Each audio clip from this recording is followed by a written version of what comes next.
Assalamualaikum warahmatullahi wabarakatuh. Jumpa lagi di channel Dokter HP Sijinjung. Kali ini kita akan membahas ada beberapa penyebab teknisi handphone itu bisa bangkrut atau tutup sehingga ada keinginan mengganti profesi ya teman-teman sekalian. Jadi ada tips yang harus kalian lakukan atau ada beberapa hal yang harus kalian hindari sebagai teknisi agar pekerjaan teknisi itu bisa terus berlanjut, tidak terhenti karena penyebabnya kesalahan dari kita sendiri ya. Baiklah teman-teman sekalian, sebelum video ini kita lanjutkan, sebaiknya di subscribe dulu channel ini dan share, like dan komen jika video ini bermanfaat bagi kalian semua. Ini berdasarkan pengalaman saya ya teman-teman ya. Jadi penyebab pertama itu, kalian itu harus menghindari menyervis sebuah handphone yang membutuhkan biaya besar. Contoh seperti ganti LCD, itu harus diminta DP-nya setengah dari harga barang tersebut atau sepertiga minimalnya ya teman-teman ya. Ini harus kita komitmen agar jangan sampai barang yang sudah kita servis kemudian jika tidak ada DP, ini kerugian yang akan kita dapati ya teman-teman sesama teknisi ya. Karena pertama kita membutuhkan modal atau biaya untuk membeli spare part tadi. Tapi jika tidak ada DP, itu bisa terjadi berbagai macam kerugian yang akan kita peroleh. Salah satunya contoh, barang tidak lama tidak dijemputnya sehingga modal kita terbenam, kerja kita sudah habis waktunya, kemudian modal untuk membeli LCD itu juga terbenam di sana. Jadi perlu teman-teman komitmenkan agar setiap servis handphone yang mana membutuhkan biaya spare part yang besar, usahakan itu minimal DP-nya sepertiga dari harga barang. Jangan sampai pekerjaan kita berat tapi kita sendiri yang bisa mati di amuk konsumen ya. Yang kedua, pada nota kita itu harus ada komitmen dengan konsumen.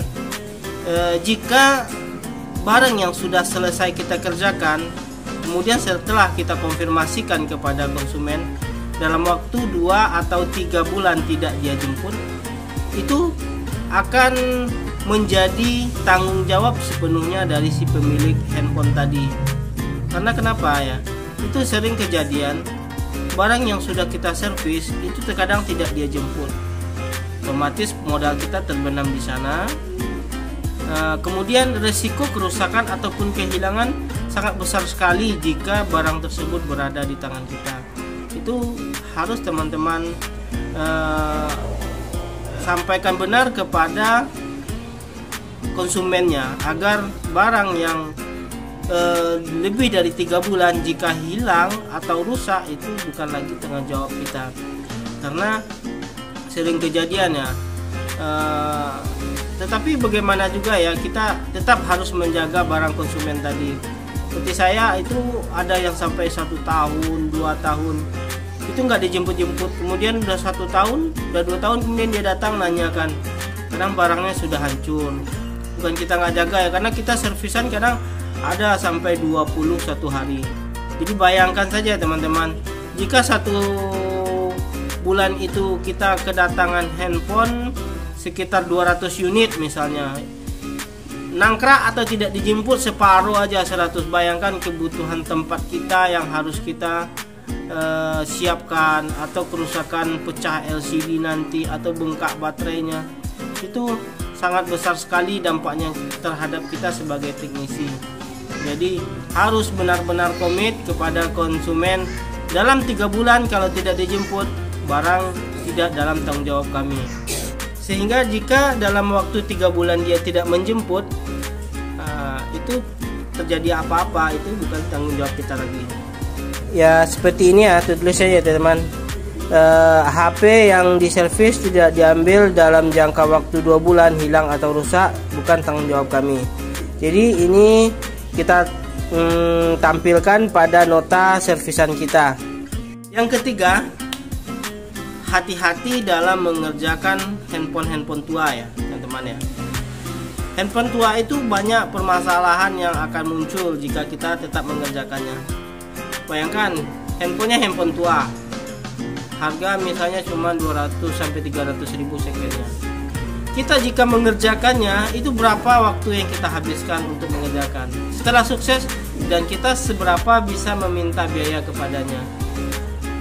Tidak mungkin ya teman-teman ya. Kalau itu memang berat, sebagusnya kita hindari mengerjakan handphone tua, karena seperti nanti kita ganti speaker, nanti mic-nya yang rusak, ganti mic, nanti kameranya nggak tampil, baru buka casing pecah nanti casingnya ya. Komplain yang pemilik handphone, sehingga bisa terjadi pertengkaran di kedai kita. Padahal handphone dia itu memang sudah tua. Jadi prinsip ya, kalau kita sebagai teknisi, kalau saya pribadi, saya jadi teknisi bukan cari pekerjaan ya teman-teman ya. Saya cari uang menjadi sebagai teknisi, bukan cari pekerjaan. Kalau saya cari pekerjaan ya pekerjaan banyak, tapi setelah hasilnya selesai itu tidak menghasilkan uang, untuk apa ya teman-teman ya. Jadi dalam menyervis sebuah handphone atau barang yang masuk itu, maka kerjakanlah yang betul-betul pertama sekali yang menghasilkan uang. Memang tampak betul uangnya akan cair ya. Jadi seperti itu kalau prinsip saya ya. Tapi bagi teman-teman sekalian, kalau memang ingin prinsipnya cari kerja, ya itu terserah juga. Tapi nanti jangan sampai jangankan untuk beli hal yang lain, untuk kebutuhan saja susah. Sehingga untuk membeli peralatan tempur kita aja itu nggak bisa, karena terlalu mengerjakan pekerjaan yang sepele. Maka pekerjakanlah yang betul-betul menghasilkan uang. Selanjutnya ya teman-teman ya, selanjutnya itu pengalaman saya ya. Itu mungkin banyak juga teknisi-teknisi lain yang mengalami ketika menyervis handphone itu ngetes baterainya kosong, kemudian lupa atau orangnya tidak bawa baterai, kemudian kita tes menggunakan power supply, ternyata kita kelupaan menurunkan voltasenya ya. Itu hati-hati sekali ya teman-teman, itu biasanya langsung mati teman ya. Jadi itu hal yang harus diperhatikan jika kita mau menggunakan power supply. Sebagusnya ya power supply itu dinolkan dulu. Nah, setelah kita pakai dinolkan, kemudian bagusnya kita yang setel ulang. Jangan dibiarkan power supply itu terus dalam keadaan hidup, sehingga kita tidak tahu berapa voltase yang hidup di sana. Ya itu ya teman-teman ya. Kemudian selanjutnya dalam penetapan harga LCD, harga spare part. Kalau saya itu biasanya membuat aturan ketika konsumen datang untuk mengganti LCD, itu harga dari LCD tersebut, harga biaya servisnya itu minimal 2 kali dari harga barang kita. Ini bertujuan agar jika terjadi kecelakaan kerja di saat kita mengerjakan penggantian LCD tadi, maka kita tidak terlalu rugi, karena masih ada backupan dari harga yang kita tentukan. Jadi terkadang ada juga teknisi yang meletakkan harga, contohnya sekarang ya Vivo Y15, Y12, Y17 itu kan sama itu LCD-nya. Itu kalau sampai di tempat saya, itu harga LCD-nya sampai di tempat kita itu 360.000 sampai 370.000. Malah ada yang sanggup ngasih 4,5. Jadi berapa ya untung yang dia peroleh? Nah, seharusnya ya dengan kondisi saat sekarang ini, itu minimal kita meminta 550 ya teman-teman teman-teman ya. 550 itu sebenarnya sudah kita termasuk sudah begitu irit ya teman-teman. Jadi dari modal kita yang 370, kemudian kita meminta biaya 550. Sebenarnya itu bukan termasuk besar ya teman-teman ya. Karena di saat kita mengganti, ketika kita mengganti, kita berukuran kita dapat untung 180. Sebenarnya tidak 180 ya teman-teman ya. Kita harus menghitung biaya pemasangan lem kita berapa biayanya ya, listriknya ya teman-teman ya, kontrak kedainya itu harus kita masukkan ke dalam sini. Kemudian dari minimal 180 ini itu sekitar 30.000 harus kita matikan ya, kita masukkan ke dalam tabungan tersendiri ya, atau kotak uang kita tersendiri. Ini berguna untuk sebagai backup seandainya terjadi kerusakan barang servisan seperti LCD pecah di saat kita masang ya. Itu kita jangan ngambil dari uang kotak lagi, kita mengambil dari uang yang sudah kita pisahkan ketika kita mengganti LCD.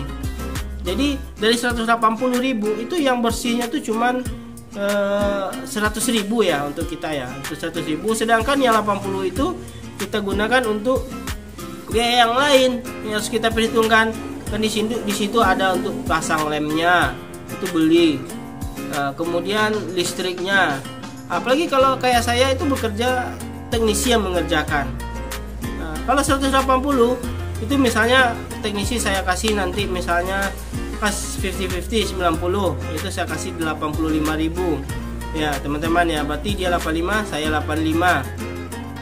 Itu harus kita yang pemilik barang itu harus mengeluarkan bukan 85 keuntungan kita, itu 35.000 harus kita pisahkan ya teman-teman ya. Karena itulah nanti yang harus kita uang dari situ yang nanti yang harus kita ambil ketika terjadi kecelakaan kerja, misalnya LCD-nya pecah atau konsumen komplain gitu. Jadi kita ngambil dari sana. Jadi bagi kalian teknisi yang memberikan harga murah ketika mengganti spare part, itu pekerjaan kalian itu benar-benar menghancurkan diri kalian sendiri ya. Apalagi kalian cuman masuk servisan cuman 2-3 1 hari. Nah, itu lumayan ya. Kalian akan di saat lama-lama kalian akan merasakan kesalahan dari tindakan yang kalian buat tersebut. Jadi betul-betul memikirkan bagaimana harga yang terbaik agar usaha kita itu tetap berjalan. Jangan kita punya keinginan menghancurkan pesaing kita dengan menjatuhkan harga seperti itu. Itu tidak baik ya teman-teman. Sebagai kita sesama teknisi, sebagusnya jangan saling menjatuhkan tentang masalah harga ya. Karena itu akan berbalik kepada kita sendiri ya. Saya tidak, selagi saya bisa meminta yang normal, harga yang normal kepada konsumen, itu akan saya minta normal. Tetapi terlihat kondisi ya, terkadang ada konsumennya memang tidak memiliki uang, atau kita memang ingin membantunya, itu posisi lain ya teman-teman ya. Tapi dalam sisi harga saya nggak akan mau mengurangi, walaupun servisan saya banyak, saya nggak akan mau mengurangi, karena kita harus mempertahankan usaha kita agar tetap berkembang di kemudian hari. Ya baiklah teman-teman sekalian, ada ini cukup demikian dulu ya hal-hal yang menyebabkan teknisi itu bisa bangkrut jika melakukan hal-hal sepele seperti ini, atau pengen pindah profesi yang lain ya.